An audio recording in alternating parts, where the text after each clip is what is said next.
One. చూడండి, morning morning సూర్యుడు కొండల మధ్యలో దాక్కున్నాడు.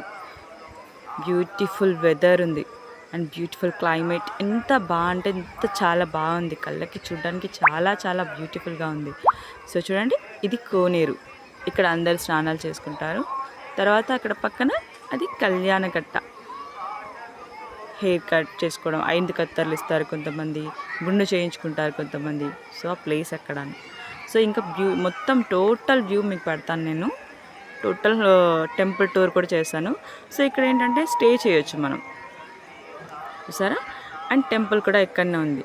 సో ఇక్కడ ఏమేమి టెంపుల్స్ ఉన్నాయి ఏంటింటదని నేను మీకు డీటెయిల్గా ఇంకొక వీడియో కూడా నేను పెడతాను. సో ఇలా అన్ని ప్లేసెస్లలో అందరు భక్తులతో ఫుల్గా ఉంది. సో నెక్స్ట్ స్నానాలు చేసుకొని దేవుడి దర్శనం చేసుకొని కింద ఇంకొక అమ్మవారు ఉంటారు, అమ్మవారి దర్శనం కూడా చేసుకుంటారు. నేను మొత్తాన్ని మీకు డీటెయిల్గా ఒక ఫుల్ వీడియో పెడతాను.